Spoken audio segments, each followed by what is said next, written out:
in the house of the Lord. I am so glad to be back again and again and again.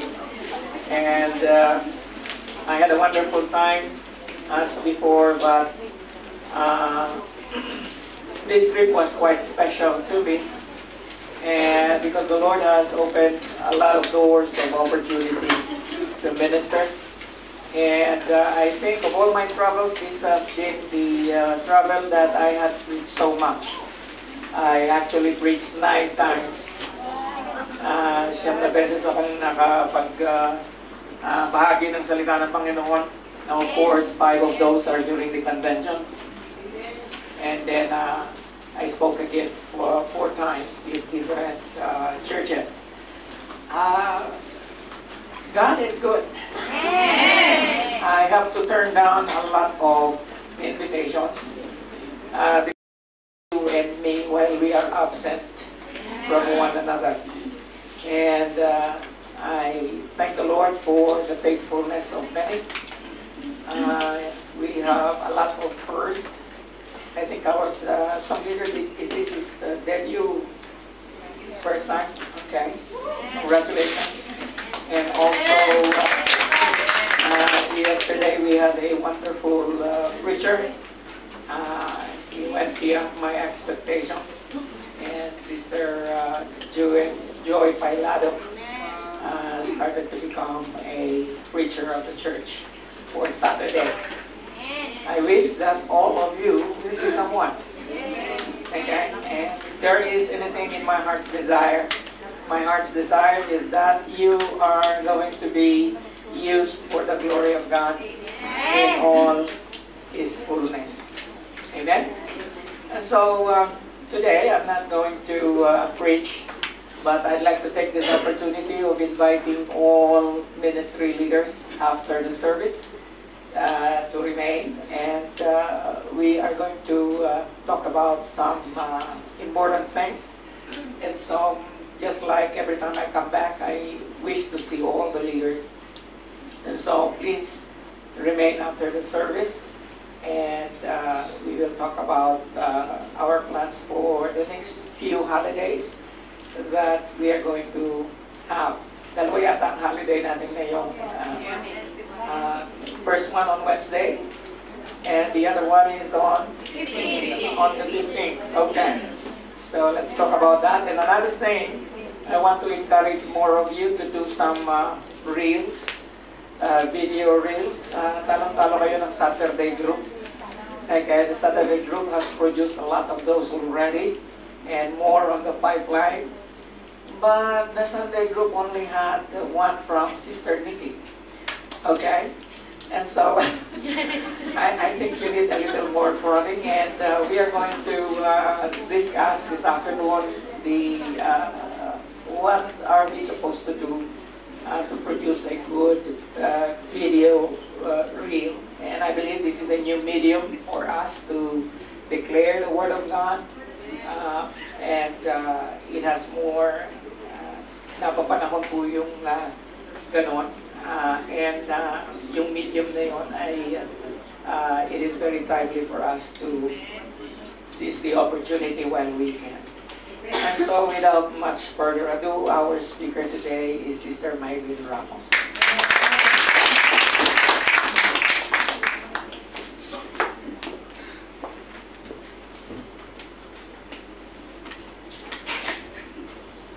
Hi! Good morning! Isang mapagpalang umaga po para sa ating lahat. Amen. Welcome back, Pastor. And it's nice to be in a Sunday service again. Amen. So, huwag na natin patagalin pa. Let us start the words of our Lord Jesus Christ today. And before anything else, let us bow down our heads in a simple prayer. Lord, may sapay tinataas ka namin sa aming kalagitnaan, O Diyos. Salamat, Panginoon, sa iyong kadakilaan. Salamat sa iyong presensya, O Banal na Espiritu. We thank you, Father God, for being with us from the beginning hanggang sa matapos ang aming service, O Lord God. Salamat, Panginoon, sa pag-iingat mo sa aming mahal na pastor at sa bawat isa sa amin, O Lord God. Pinapasalamatan ka namin dahil tunay nga, Panginoon, na Ikaw ang Diyos na buhay na aming pinagsisilbihan. Lord, as we ponder your words today, tulungan mo ang bawat isa sa amin, Lord God, na mabuksan, Panginoon, ang aming mga spiritual na pangunawa, Lord God. At dalangin ko, Lord, na itago mo ako sa iyong kalwalhatian at makita nga, Panginoon, ang iyong kapangyarihan sa bawat isa sa amin, Lord God. Sa iyo lamang ang lahat ng pagpuri at pagsamba sa pangalan ni Jesus. Amen. So let us recap from the beginning nung nawala si Pastor. Amen. Napakadami na nating sermon about stewardship. At meron si Sister Benji about time, si Sister Marvy about finances, si Elder meron siyang 3 marks of a good steward. Amen. And then si Brother Steven, sinasabi niya doon na although wala ako, but I know na yung sermon niya is patungkol sa ang paggamit sa ating mga gifts ay for God's kingdom use only. Amen. And yesterday, it is about, kalimutan ko,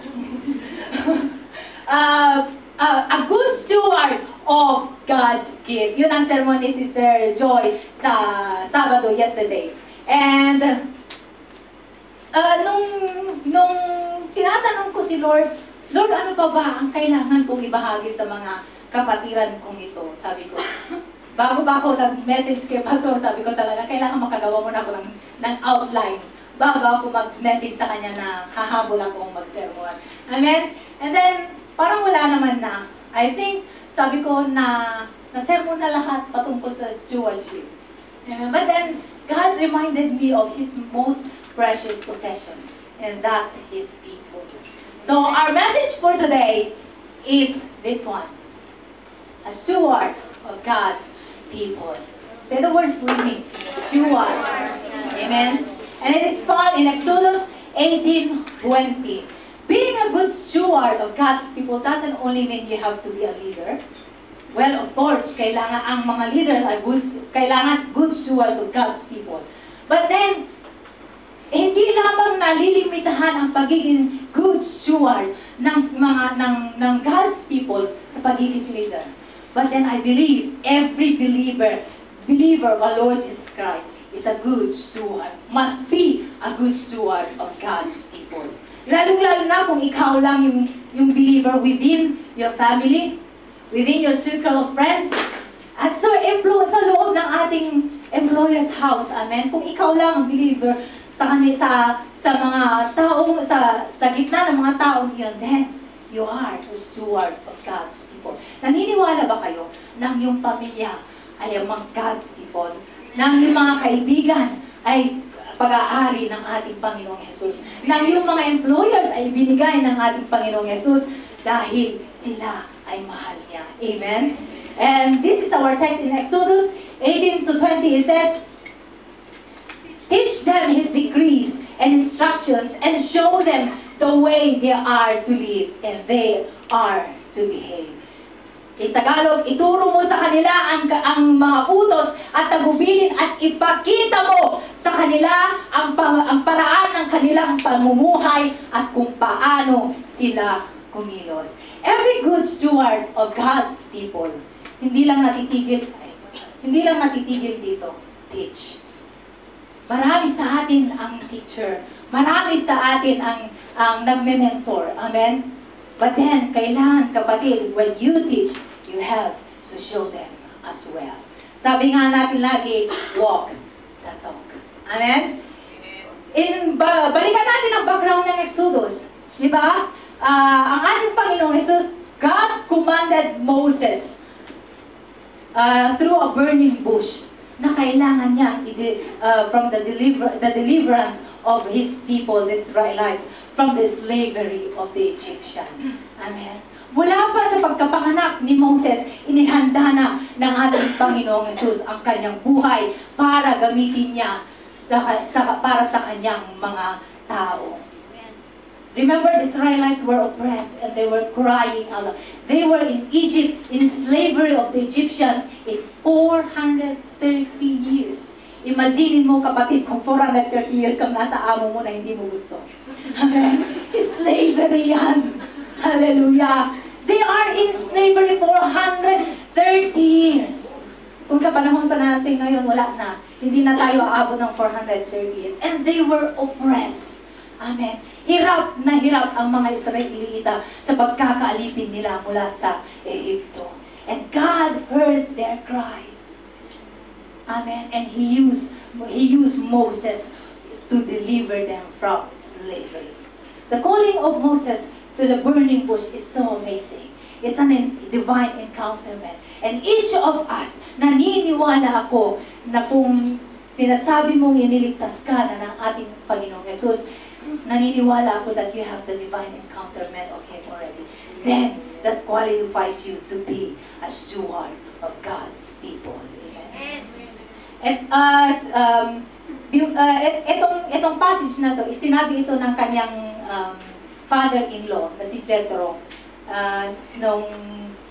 Si Jethro, Moses ran away from his place, di ba? Kasi nga nalaman na mayroon siyang pinatay na Hebreo. Amen? And he ran to Jethro. At ito ang sabi ng kanyang father-in-law. Hallelujah. To be a good steward of God's people, we need to teach and show them. Hindi tayo natitigil dito sa pagtuturo, but we have to show them. Amen? Ang sabi ni Michael Barber is a British former public servant, teacher siya, and known for serving the head of the Prime Minister's Delivery Unit under Tony Blair's government. Sabi niya, stewardship is leaving a system better than you found it. Amen. If you are a steward of God's people, yung mga buhay na pinagkatiwala sa iyo ng ating Panginoong Yesus, yung mga kaluluwa na pinagkatiwala sa iyo ng ating Panginoong Yesus, when you live them, dapat nakikita ang kanilang pagbabago. Living what was entrusted to you under your care better than before. To have a vision that leads a long term. Dapat lahat tayo ang vision natin to have a long-term and eternal view of purpose and responsibility. Kailangan sa lahat ng mga ipinagkatiwala sa iyo, ang ultimate purpose mo ay maligtas yung kaluluwa iyan. Amen? So meron lang akong tatlong bagay na kailangan gawin ng isang steward of God's people. At kung meron kayo nito or kung wala kayo, I hope na sa pagkatapos ng sermon na ito, kapatid, you will be able to apply it in our lives. Amen? Kaya sabi ko kanina, hindi lang ito nalilimitahan sa pagiging leader, but every believer is a steward of God's people. So una sa lahat, a steward of God's people lead with firmness. Pag sinabi natin firmness, resolute determination and strength of character. Naninindigan. Amen? Remember, Moses never thought of leading the Israelites from their slavery from Egypt. Never in his life na naisip niya na siya ang gagamitin ng ating Panginoong Yesus. But God called him anyway. Amen? Mababasa natin mula sa umpisa ng Exodus na nag-hesitate si Moses nung tinawag siya ng ating Panginoong Yesus. Sabi nga niya, pwede bang si Aaron na lang, Lord? Amen. At sabi niya, paano pag hindi sila nakinig sa akin? At kadalasan sa ating, paano kung hindi siya makinig sa akin? Amen. Paano, Lord, kung si Pharaoh ayaw makinig sa akin? Amen. At sabi niya, I am slow in speaking. Hallelujah. Kadalasan, ganito din tayo. Marami tayong excuses. But God has called us, each and every one of us, to be a good steward of God's people. As He leads the people, they face a lot of places. Diba? Maraming salot ang kanilang kinaharap. 10 salot yung pinadala ng ating Diyos Ama sa kingdom ni Pharaoh para lang makinig kay Moses. But then, sabi ng ating Panginoong Yesus, I will harden his heart and he will not listen to you. But Moses obeyed anyway. Amen? Maraming beses, kung gaano karaming beses yung salot ipinadala ng ating Panginoon Jesus, ganun din karaming beses nireject ni Pharaoh si Moses. Bakit ako kailangan makinig sa'yo? Sino ka ba? Amen. And along their way out of Egypt, itong mga Israelita talaga na to, they are, kumbaga, ito yung mga taong minaster nila ang murmuring. Minaster nila ang kakareklamo. Amen. They were so stubborn. And aside from that, the internal battles of Moses himself, sabi niya, si Aaron na lang ang sabihan mo. Siya na lang ang makipag-usap kay Pharaoh. Hindi po ako magaling magsalita. Moses knows kung ano ang kanyang kahinaan. But he also knows. Dito sa ating text, sabi yan, Exodus 14:13-14, it says, Moses answered the people, "Do not be afraid. Stand firm. You will see the deliverance of the Lord will bring you today. The Egyptians you see today, you will never see again. The Lord will fight for you. You need only to be still." If you are a leader of the church, if you are a good steward of God's people, then you need to be still.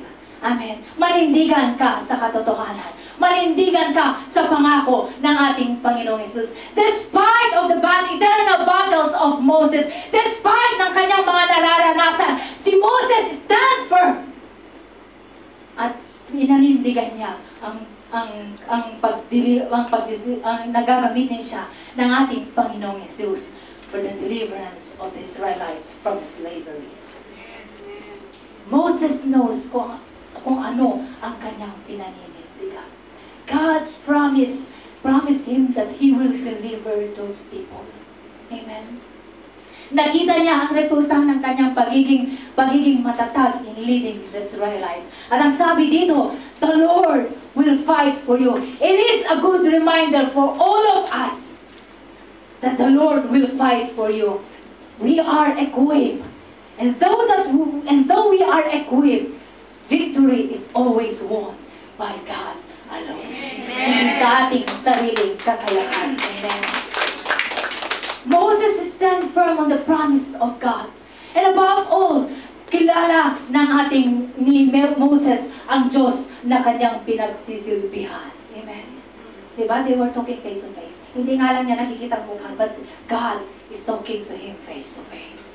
How amazing is that? Amen. Moses knew that God is the way. Amen. Alam ni Moses na ang tanging paraan for their deliverance is His power only. In 1 Corinthians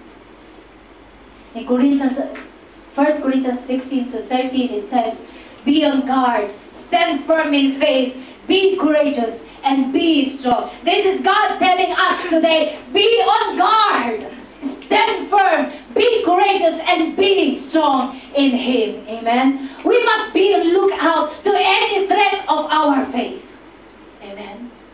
Kailangan nakikita natin lagi ang gawain ng ating kaaway. Let us be mindful of His schemes so that we can stand firm on our promise. Paul tells us to act accordingly to our beliefs in Christ and be strong. When you say, we lead with firmness, kailangan manindigan ka sa katotohanan, kapatid. Kailangan ang mali ay mali at ang tama ay tama. Kailanman hindi pwedeng maging tama ang mali at hindi pwedeng maging tama ang mali ang tama. Amen. Lead with firmness. Leading God's people is not like this. Leading God's people is not like this. But leading God's people is like this. Amen. Hallelujah. If you lead people like this, wala kang mapapala, kapatid. Naniniwala ako na ang encouragement ay much better kaysa sa dito. A good steward shows the way. Amen.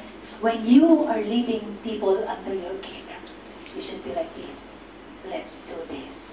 Amen. Hindi yung ikaw na lang,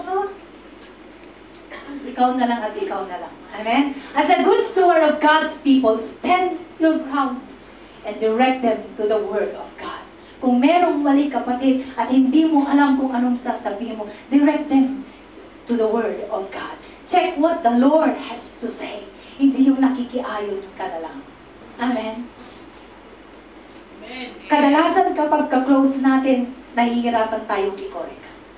Pero pag hindi natin ka-close, ang dali-dali natin mag-correct. Totoo? Yes. Kasi, we are trying to keep the friendship. But actually, their relationship with the Lord is at stake. When you are trying to keep the friendship and forgetting that their relationship is at stake, then you are not a good steward. Then you are not a good friend. You are not a true friend. Then you are a weak leader. Kung hindi mo kayang i-correct ang ka-close mo. Amen. Nangyayari yun sa mga ministry, mga kapatid. Totoo lang. Madaling mag-correct sa hindi nating ka-close. Pero sa mga ka-close natin, nahihirapan tayo. Why? Kailangan fair tayo lagi. Amen? Amen. Kapag sinabi ng Bible na mali, ay mali. Amen? Manindigan ka sa tama. Our friendship versus their relationship with our Lord Jesus Christ.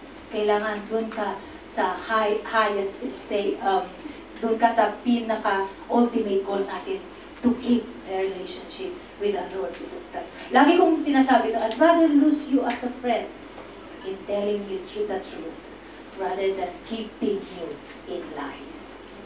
Amen? Amen. Yes. You may be keeping people, but you are losing souls. If you are leader of this church, kapag ganito ka kapatid, you are keeping people, but you are losing their souls. Kapatid, nilagay ka ng ating Panginoong Jesus sa kung anong position na meron ka because God has trusted you. Amen? Amen. Leadership is not about titles, positions, or flowcharts. It's about one life influencing another. Yung influence mo ba nakakabuti sa mga tao under your care? O yung influence mo ba ay nakaka-disappoint sa mga tao under your care? Ikaw at ikaw lang ang nakakasabi niyan, kapatid. Tell the truth. Don't be afraid to tell the truth and trust that God will come to our aid. Just like Moses, nung nagre-reklamo ang mga Israelita, dinala mo ba kami dito para mamatay? Di ba? Naghanap sila ng makakain, naghanap sila ng tubig, they are thirsty, they are hungry. Did you bring us here to die? Sabi nila kay Moses. But Moses knows the Lord he is serving. And he said, he will come to our aid. We just have to be still. Amen? In Exodus 14:31, it says, "And when the Israelites saw the mighty hand of the Lord displayed against the Egyptian, the people feared the Lord and put their trust in Him and in Moses, His servant." If you cannot tell the truth, then you are not a good steward. Kaya ka nga nilagay ng ating Panginoong Jesus to mentor that person. Amen. Ngayon kung hindi mo kayang sabihin ang katotohanan sa kanya, then you are weak. Then you are not a good leader. Then you are not a true friend. You are not a good steward. Amen. Naalala ko nung recently lang, binuksan kasi namin yung bahay namin for the home church. Kasi mga malayo yung main church namin. 2 sakay, umaabot ng 1 oras. Kaya binuksan namin yung bahay namin for a home church. Okay naman nung una. Pero nung kalaunan na, nagre-reklamo na yung tatay ko. Kasi nga, yung mga pastor namin, may 2 silang anak. Sobrang kukulit nga naman. Because open yung house namin, they can roam around the house, di ba? At hindi, syempre, during the service, hindi ka naman pwedeng tayo. But you have to sit down. Ngayon, nagre-reklamo na tong tatay ko sa katagalan. Kasi sabi niya, ang kukulit daw ng mga anak ng mga pastor namin. Huwag na daw namin papuntay. At sabi ng nanay ko, ikaw nga kumausap sa tatay mo, sabi niya sa akin. Ako naman, sabi ko, bakit ako kakausap? Una sa lahat, tatay ko yun. parang wala akong karapatan na pagsabihan siya. Pangalawa, pamamahay niya yun. Hindi ko naman pamamahay. That's not my house. I cannot, sabi ko, ikaw na lang, Nay, sabi ko ganyan sa kanya. But then, God reminded me of something. Dinala na ng Panginoong Jesus ang kanyang presensya sa aming bahay. So, ang ginawa ko, sinempuhan ko talaga yung tatay ko sa video call. Sabi ko sa kanya, Tay, may sasabihin lang ako sa iyo. Eh, di ba okay naman nung una? Kaso nga lang, kukulit talaga ng mga bata talaga. Kung hindi mo isasarado yung mga kwarto namin, lahat yan sabog pagkatapos ng service. Eh, hindi mo pinagsabihan yung pastor or anything. Yung tatay ko ang pinagsabihan ko. Sabi ko, Tay, the presence of the Lord is in our house already. Sabi ko, just imagine. Kasi sabi ko, graduate ako ng BBC, sabi ko ganyan. Just imagine, ako yung mga pastor na yan. At hindi ako pinagbuksan dahil nga makukulit yung mga anak ko. Ano kayang mararamdaman mo? Sabi ko ganyan. Ganon din si Lord. Kapag pinigilan natin na mag-service sa bahay, malulungkot si Lord, sabi ko ganyan sa kanya. Tapos nanahimik lang siya nung ako pumausap sa kanya. Sabi ko, kailangan natin buksan ang ating bahay hanggang sa magkaroon tayo ng sariling church. Sabi ko ganyan. Ewan ko, basta na lang nanahimik yung tatay ko. Hinayaan na lang sila. And I praise God for that. And then soon after, hindi katagalan, nagkaroon ng church sa amin. Nagpatayo sila ng mismo sa likod ng bahay namin. Amen? And I praise the Lord kasi kahit ganun yung ano ng tatay ko sa mga pastor, siya rin yung nagkikritik na bakit pag ang dali-dali niyong magbigay ng offering, magkikitara lang sila kunti, magbibigay na kayo. Samantalang pag ako ang humingi, ang hirap-hirap, kailangan ko pang lumuhod. Ako naman ang kumikita, parang ganun yung mindset ng tatay ko. But then nung nag-umpisa ang building of the church, alam niyo ba? Sabi niya sa mga pastor, huwag na kayong magdala ng bigas ninyo. Kasi mga pastor, wala namang sweldo yung mga yan pag nagtayo ng church. Sila lang. Huwag na kayong magdala ng bigas. Marami pa kaming bigas. Mag-aani na ulit kami. Amen. And I praise the Lord for that. When you spend time, God will help you. Amen. Our leadership should bring people in reverence to our Lord Jesus Christ and not to us. Moses' perseverance reminds us to always call upon the Lord. Kapag nahihirapan kang ilid ang mga people sa paligid mo, kapatid, kapag nahihirapan kang dalhin ang tatay mo sa Panginoong Jesus, you have to call unto the Lord. Kapag nahihirapan kang dalhin ang kaibigan mo na unbeliever, you have to call on the Lord. Hindi mo pwedeng sabihin na wala kang magagawa. You have to kneel longer and pray harder for them. Amen. Amen. The perseverance of Moses reminds us to call upon the Lord, for surely He will deliver us from our challenges, even it seems impossible. Si tatay ko, akala ko hindi ko madadala kay Lord noon.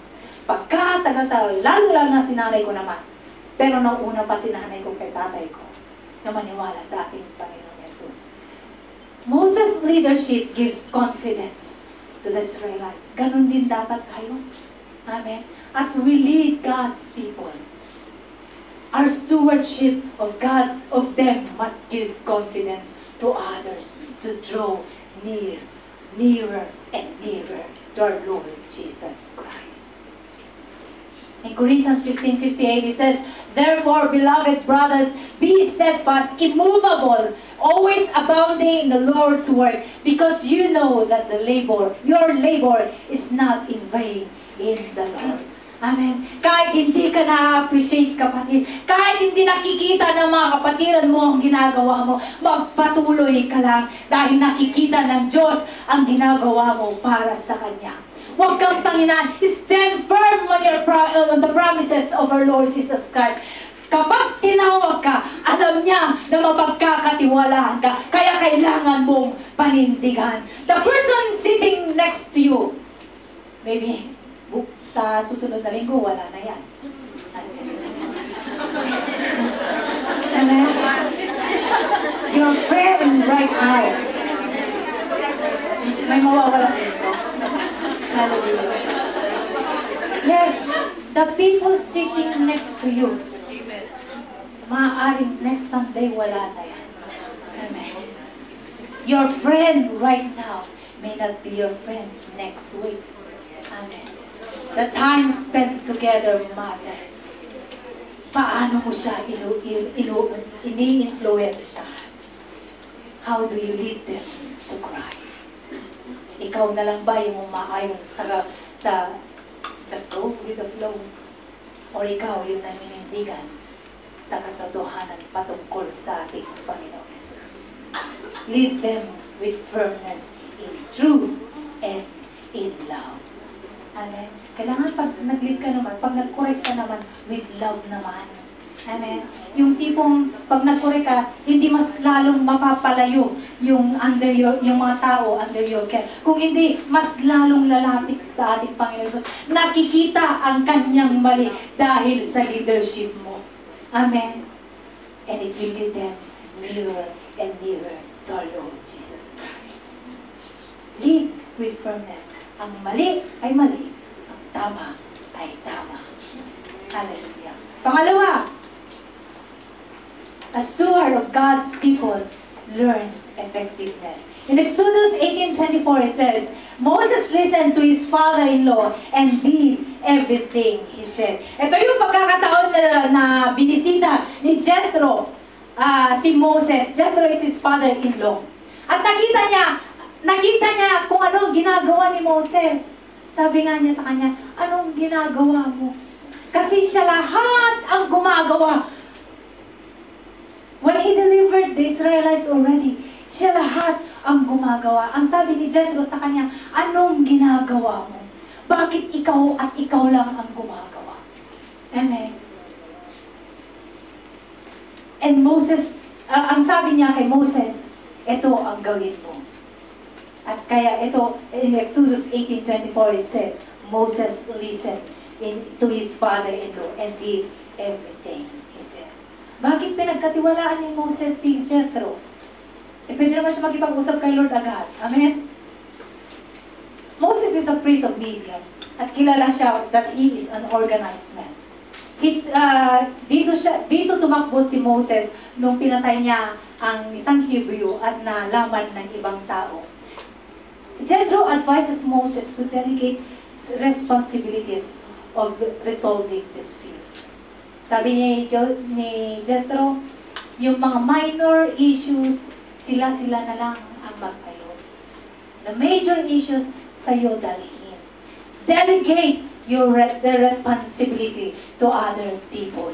Amen? Efficiency means organized, competent, resourceful, making the most of every situation, doing our best, and always seeking better ways to be in service. Amen. Hindi pwedeng ikaw lang ang gumagawa, kapatid. Dapat ganito tayo, oh. Sabi niya, okay, final question. What are you great at? He is a sponge. Sabi niya, learning, absorbing everything that is taught to him. Amen.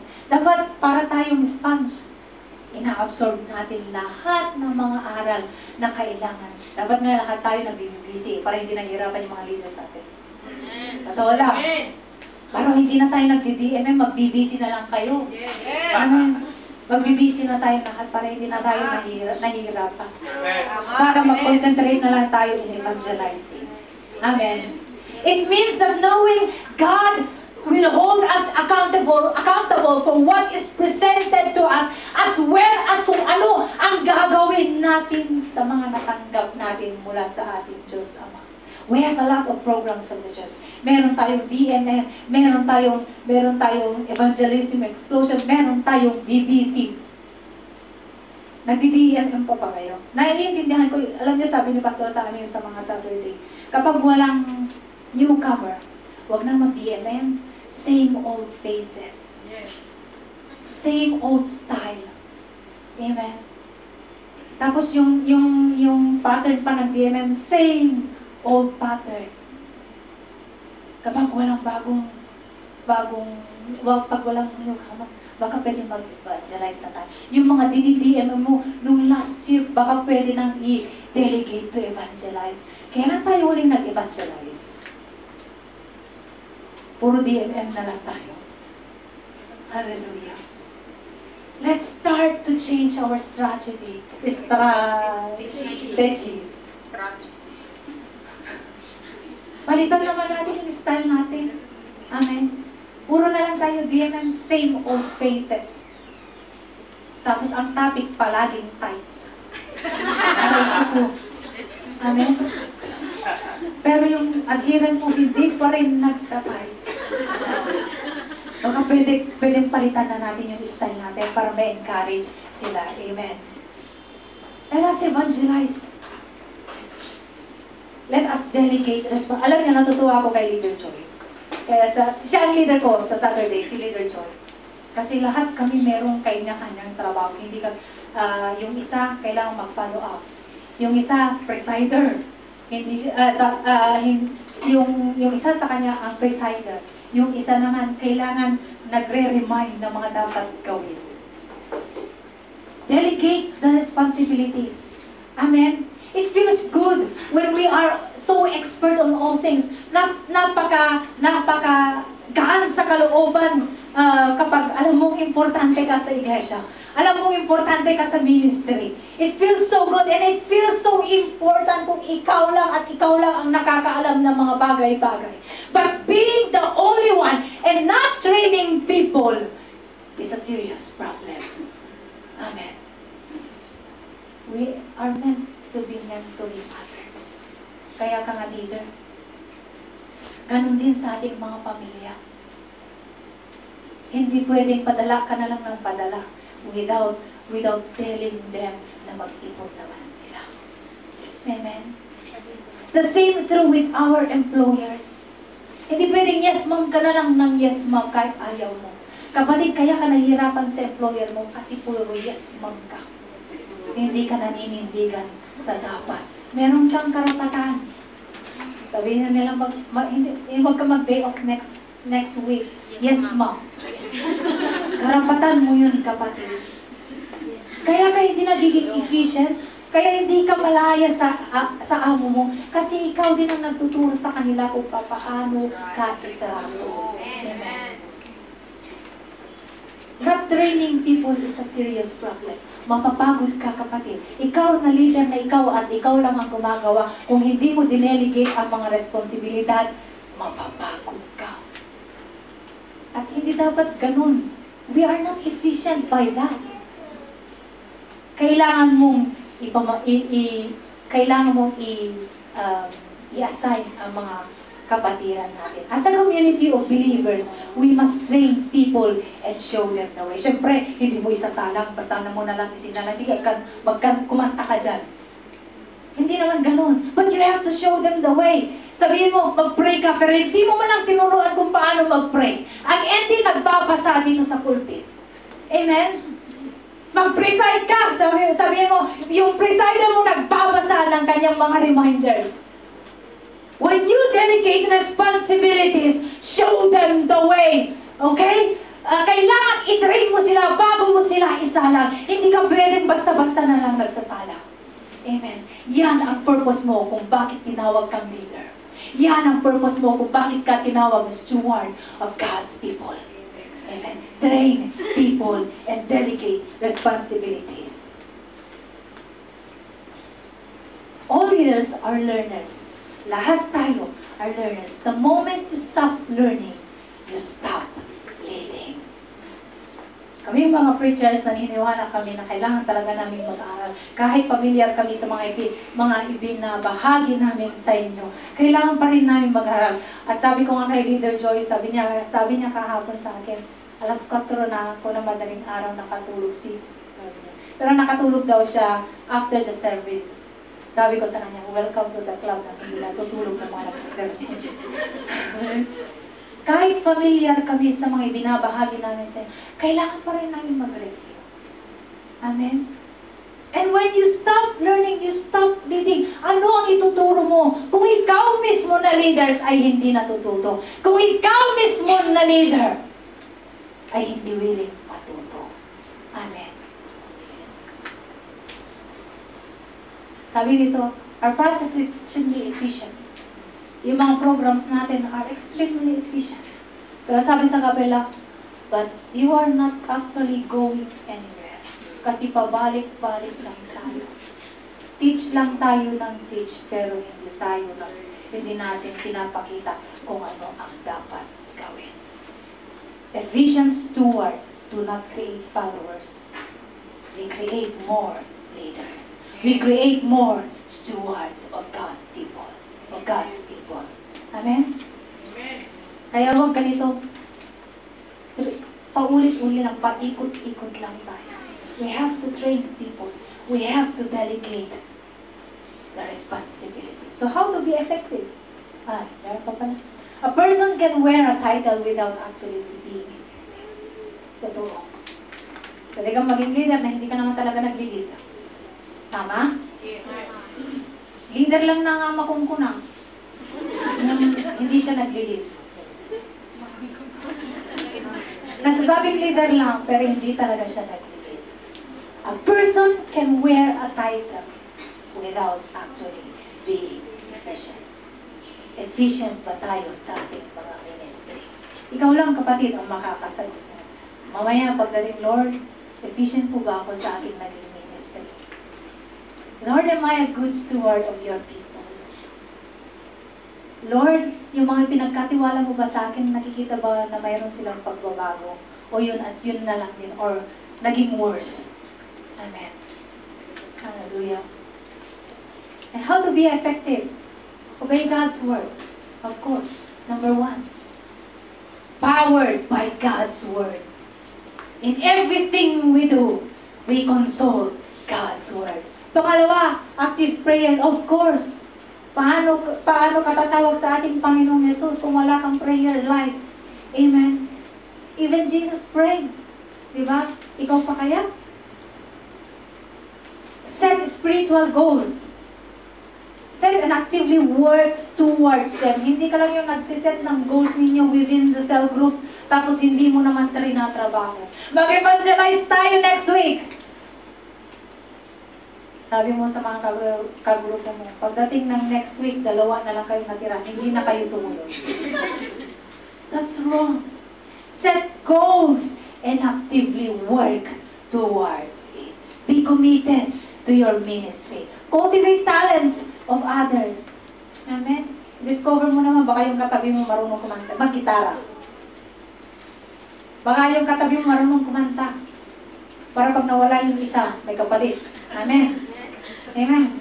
Take responsibilities for soul. Number 1 ito, take responsibility for soul. Make difference. We do not waste because it is a high stake. Ang kailangan natin gawin, ang ultimate goal natin is to bring those souls to our Lord Jesus Christ. What else? Serve others. Lahat ng mga leader ay servant. Lahat ng mga steward ay servants. Lahat tayo ay servants of our Lord Jesus Christ. Amen? Walang mataas sa atin. Walang nangunguna, walang mas mabawa. Dapat na sabay-sabay tayo. Yun ang goal ng cell group Moses. Kailangan sabay-sabay. Hindi pwedeng may naiiwan. Dapat ganun din ang goal natin. Sabay-sabay. Walang naiiwan sa paglago, sa pananampalataya natin sa ating Panginoon Jesus. And I think this one is, ito yung pang-sermon ni Brother Steven, remain focused on the kingdom. Paano mo ginagamit ang iyong influensya, kapatid, when it comes to stewarding God's people. The highest form of stewardship is one in which we raise up others, not as an accident, but as a conscious effort. Effort din pag may time. Amen. Huwag tayong titigil hanggat hindi natin na hihila ang kapatid natin na maging leader din. We raise up each other. We pray for one another. Kailangan walang maiwan, kapatid. Sa lahat ng mga pinagkatiwala sa iyo ng ating Panginoong Yesus, those people entrusted to you are His most precious possession. Amen. We have to lead them to Stewarding people is recognizing that we serve when we lead people. We are servants of one another.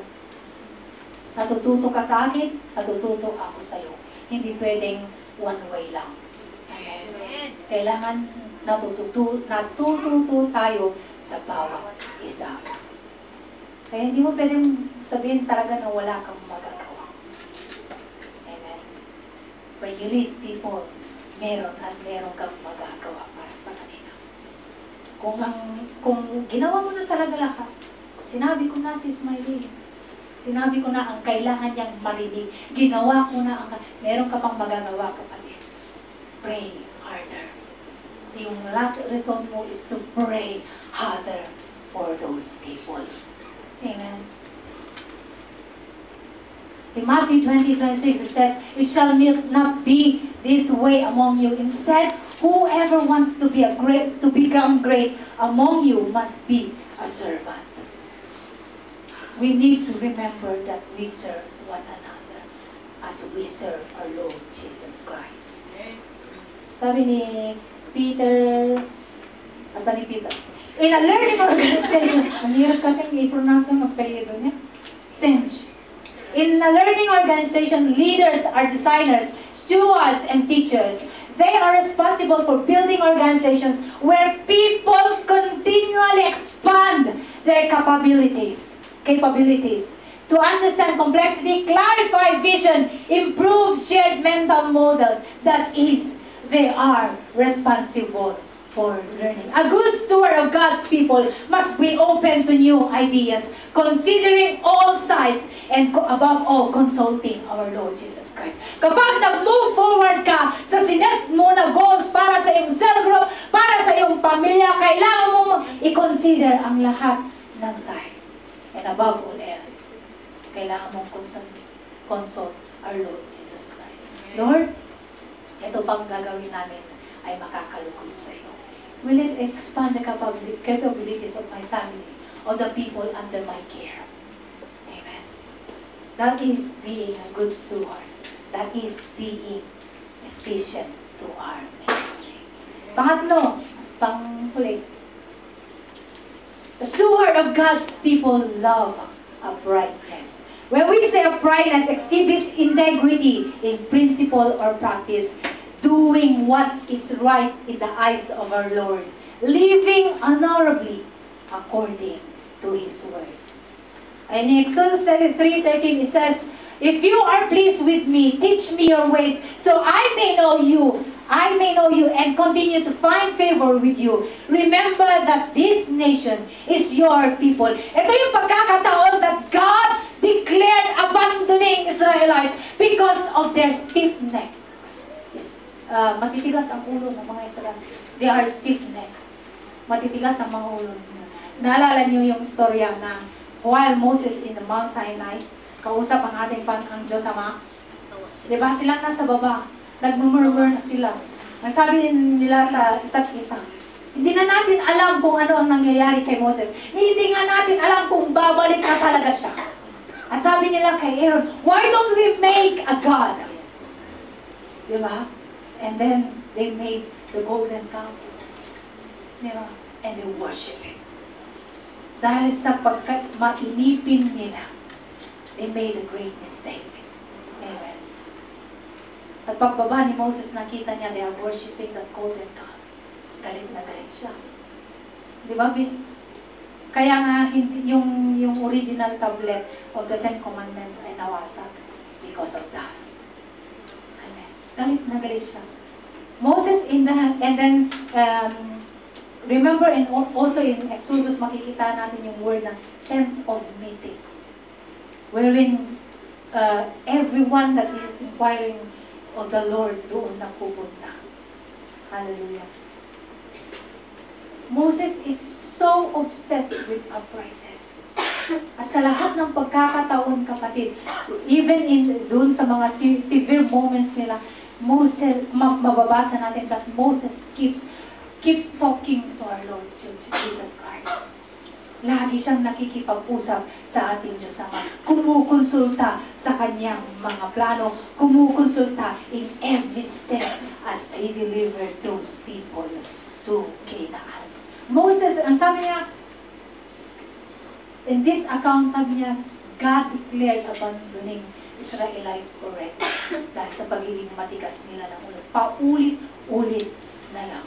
Amen. But then Moses pleads for them.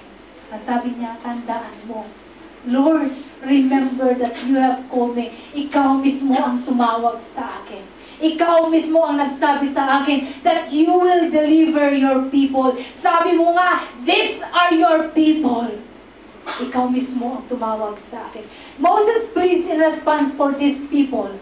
Kahit na ganun sila ka-stubborn, Moses pleads for them. Moses is unwilling to abandon his role as a mediator between God and the people of Israelites. Moses speaks to the Lord. Awang-awa siya sa mga Israelita.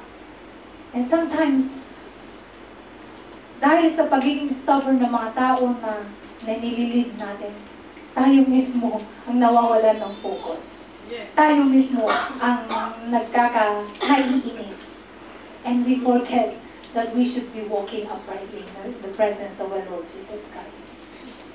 A full discovery of the glory of God overwhelms Moses. At madalas ganito ang mga tao nililid natin. Many people want a no-cost discipleship, but Christ offers no such option. Amen. Yung mga dinidisciple natin, ang gusto lang nila ma-disciple, pero wala silang sakripisyo. They want to be discipled, but with no cause. When you are discipling people, God's people, it will cost you a lot. It will cost you your heart, soul, mind, and even lahat ng mga resources mo. If you want to follow our Lord Jesus Christ, lahat ay kailangan mong ialay sa Kanya. That is being uprightly in the presence of our Lord Jesus Christ. Ibig sabihin, when you want to be discipled, it is a total commitment. Hindi pwedeng kalahati lang, kapatid. At ang lagi nating papakaisipin na question, kapatid, when it comes to uprightness is this. Sa lahat ng ating mga desisyon sa buhay, sa lahat ng ating ginagawa, ang kailangan mo lang tanungin sa sarili mo is this one. To consider the uprightness. Does this, will it glorify our Lord Jesus Christ? Amen. In Proverbs 10:20,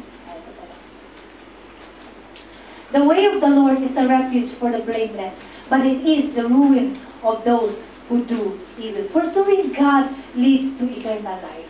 Those who are blameless are not people who are sinless. Rather, they are those who choose to honor God with their thoughts and action. Nalulugod pa ba ang ating Panginoong Jesus sa ating buhay? Later on, when we go home, let us assess ourselves. Lord, nalulugod ka pa ba sa mga ginagawa ko? Amen. And, alam nyo, I made a lot of bad decisions in life. At ang akala ko, hindi na ako makakawala sa mga bagay na yun. But during those times, pagkatagal-tagal, kasi alam ko hindi ko kayang bitawan. Sabi ko, Lord, during those times, isa lang ang prayer ko. Lord, hindi ko kaya na ako lang. But I know it's not pleasing to you. And I'm grieving the Holy Spirit for so long. Please intervene. Sabi ko sa kanya, that is my prayer. If you want to take away people from my life, then take away. Ang dami niyang tinanggal. Ang dami niyang kinalis ng mga tao sa buhay ko. But I praise the Lord. Kasi doon ako nagkaroon ng totoong kapayapaan. When you love uprightness, lagi mong isinaalang-alang ang kapurihan ng ating Panginoon Jesus. The glory of our Lord Jesus Christ is at stake. And when you love uprightness, kailangan tanungin mo lagi ang sarili mo, will it glorify our Lord Jesus Christ?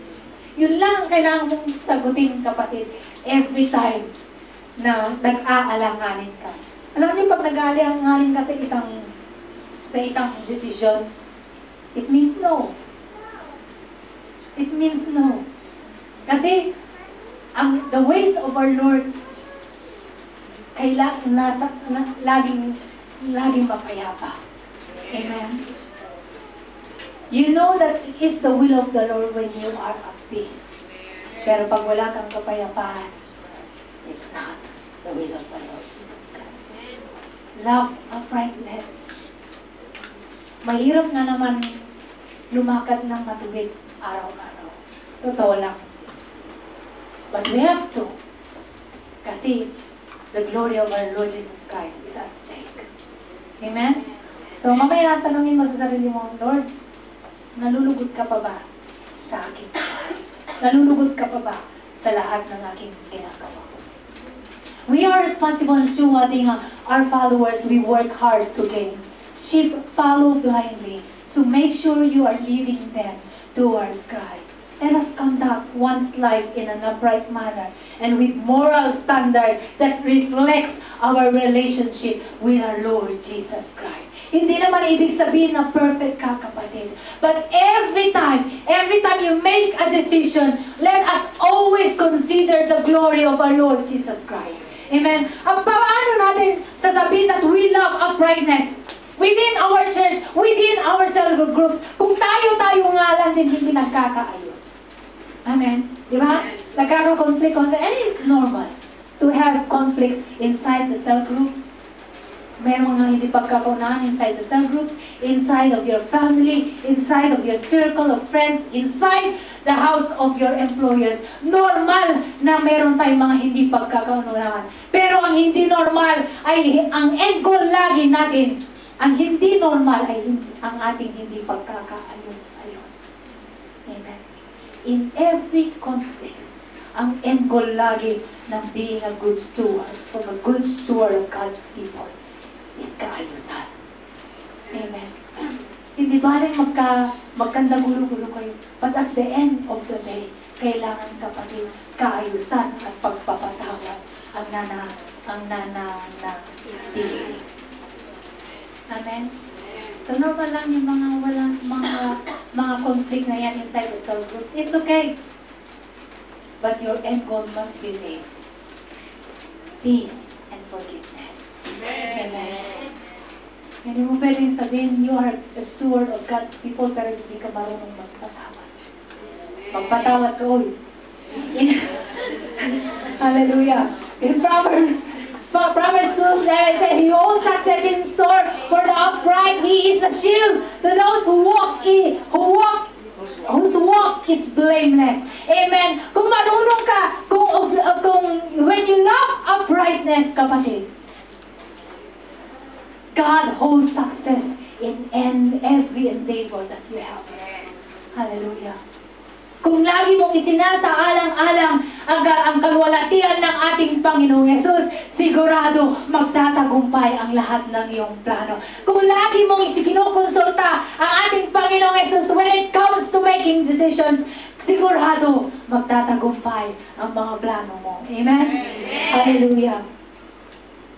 As a steward of God's people, we must keep pursuing attributes such as wisdom, justice, integrity, and courage. Ito ang nangyari. In Exodus 33:15, then Moses said to him, if your presence does not go with us, do not send us up from here. Ang sabi ni Moses, kung hindi ka lang din mananatili sa aming Panginoong Yesus, huwag mo na kaming dalhin doon. Amen. Kung hindi ko lang din kasama, Lord, huwag na lang. Di bale na lang. Kung hindi lang din makaka-glorify ang relationship na to sa iyo, Lord God, huwag na lang. Pero ang hirap nun. Amen? Mahirap yun. Sobrang hirap nun. But we have to. Dahil we love uprightness. That's how we love our Lord Jesus Christ. Kailangan siya lagi ang nangunguna. Amen? God personally and providentially led Moses in the nation of Israelites. God offered something better than guidance. He promised to be their guide, to accompany them and be with them. When you love uprightness, God will always be with you. Hallelujah. Kaya kailangan natin tanungin lagi ang ating sarili. Lord, plano mo ba to? Or plano ko lang to? If this is not your plan, no, Lord God, and your presence will not go with me, huwag na lang, Lord. Ang hirap ipag-pray yung mga ganun kapatid. Lord, pakitanggal nga lahat ng mga taong hindi dapat sa aking buhay para malugod ka. Lord, pakitanggal nga lahat ng mga plano sa aking buhay para malugod ka. Ang hirap ipag-pray yun, kapatid. If you are not ready, don't pray for it. Dahil pag pinag-pray mo, tatanggalin talaga lahat ni Lord ang mga taong hindi kasali sa kanyang plano para sa iyong buhay. And sabi ni Dr. Craig Kraft, ultimately Jesus calls His disciples to make disciples. Who will make disciples? It is through this factor of multiplication that Christianity has grown and spread into every nation of the world. Unless we look at people the way God sees them, you will never truly care. Amen? People within our families, our circle of friends, in our self groups, our employers are placed under your care because God sees something in you. He trusted you. Ang tanong ngayon, mapagkakatiwalaan ka ba, kapatid? Amen. Hallelujah.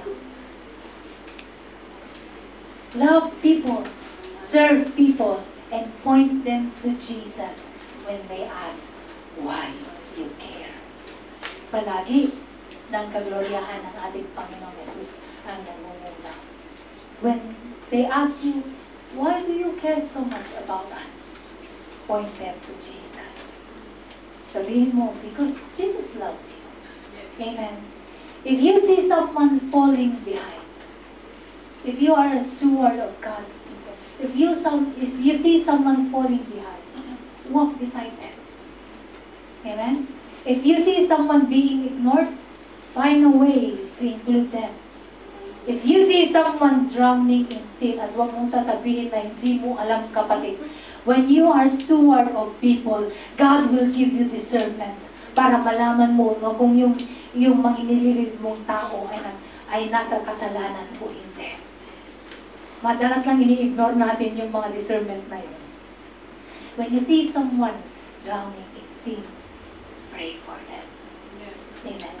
That's how you lead people. Always remind people of their worth. One small act could mean to the world to them. Remember, always remember, you are a steward of God's most precious possession, His people. Let us all stand. Let us sing the song, Spirit Touch Me. And as we sing this song, kapatid, tanongin mo nga ang sarili mo, Lord, katiwala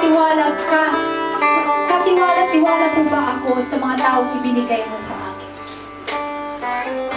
Am I a good steward of these people under my care? Or hindi? Hallelujah. Thank you, Jesus.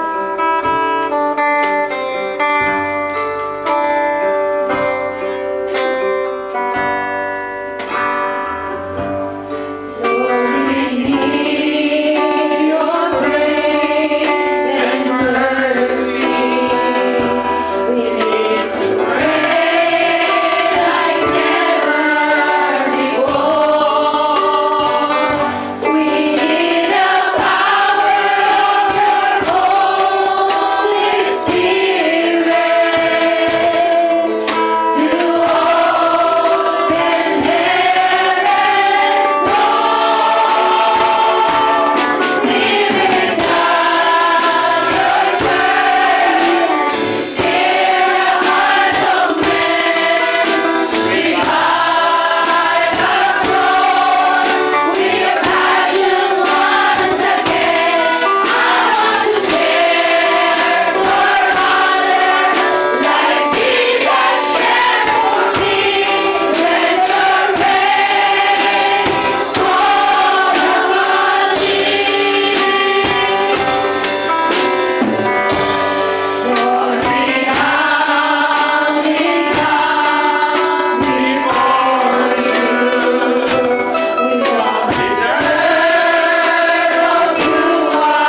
na po kaming natutulog, Panginoon. Matagal na po kaming natutulog, Diyos. Can you revive us once again, O Lord? Yes. Pour out your passion to us. Pour out your compassion to us. That we may be able to care for others. Hallelujah. If you are sitting beside your leader right now, and I hope that you are sitting beside your leaders, I want all the leaders to raise their hands. I want to pray for you. Lalo-lalo na kung nangihina ka na leader. Raise your hands higher to the Lord. I want to pray for you. Hallelujah. Thank you, Jesus. If you are sitting beside your leaders right now, can you lay down your hands unto them and let us pray for them? They need us. They need your prayers.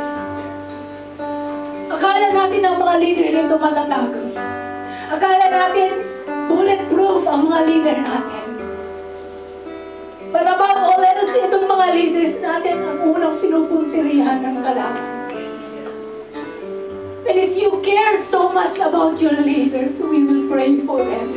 Hallelujah. Kailangan nila ang iyong panalangin, kapatid. And as you pray for them, can you ask the Lord to cover them with His precious blood? That they will not stop until each and every one of us will go back to the way God intended us to be. Hallelujah. Come on, church. Pray for your leaders. Hallelujah. Oh, hallelujah. Thank you, Jesus. Hallelujah. Lord, kilala mo ang bawat leader ng iglesia. Kilala mo ang kanilang kahinaan. Alam mo ang kanilang mga pagkukulang, Diyos. Alam mo kung saan sila pinupunterihan ng kalaban, Lord. We pray them, Lord God, that you will consume them with the fire of the Holy Spirit. That they will stand still, Lord God, as they lead your people. Hallelujah. Thank you, Jesus. Salamat, Panginoon, sa kanilang mga buhay. Nangihina man sila, Lord God. We pray for the strength for them. We pray, Lord God, that you will pour out your Spirit unto them. That you will pour out your presence unto them. Lord, help them into your mighty arms. In the name of Jesus. Hallelujah. Salamat, Panginoon, sa kanilang mga buhay. Salamat, Panginoon, sa kanilang mga sakripisyo. Salamat, Panginoon, for their lives, mentoring each and every one of us. Hallelujah. Salamat, O Diyos, sa gagawin mo sa kanilang mga buhay. And we pray, Lord, that you will continue to work for them. That you will continue, Lord God, to lift them up. To renew their strength spiritually, Lord. Thank you, Jesus, for their lives. Hallelujah. Kung nandito ka, kapatid, at alam mo that you're not a good steward of the people God entrusted under your care, I want to pray for you. I want to pray for you and just raise your hands. Hindi lang ibig sabihin na nandito yung taong gusto mong pangalagaan spiritually. But within our families, if you know in your heart na hindi ka naging magandang, mabuting katiwala ng mga tao sa paligid mo, just raise your hand and I will pray for you. Hallelujah. Thank you, Jesus. Thank you, Lord. Lord, salamat sa mga kapatiran na nagtaas ng kanilang mga kamay. I may not know those people under their care, Lord God. But whoever they are, Lord, nanalangin ko, Lord God, sa mga kapatiran kong ito, na pagkagamitin mo sila mightily, effectively, Lord God. That they will bring those people under their care unto your throne, Father God. And I pray, Lord God, let there be salvation, Lord God, sa mga tao na aming inililid, Lord God. Padala Dalangin ko that you will renew their strength, that you will let them see, Panginoon, ang mga magagandang plano mo sa kanilang mga buhay. And I pray, Lord God, that they will continue to trust you no matter what happens. Salamat, Panginoon, sa kanilang mga buhay. And lastly, kapatid, kung narito ka at alam mo sa sarili mo na wala ka pang tunay na relasyon sa ating Panginoon, you will know it in your heart, Lord. Alam mo na nahiwalay ka sa presensya ng ating Panginoon. I wanna pray for you. Kung first timer ka na nandito ngayon, kapatid, this is your time. Hindi accidental na nandito ka, kapatid. But God's willing that this will be the start of your relationship with Him. Kung alam mo na nawala ka sa presensya ng ating Panginoon, raise your hand and I will pray for you. Hallelujah. Hallelujah. Thank you, Jesus. Lord, salamat sa ginawa mo sa araw ngayon. Salamat sa iyong mga salita, Lord God. Indeed, O Lord, we are the steward of your most precious possessions, your people, Lord God. Help each and every one of us, Lord God.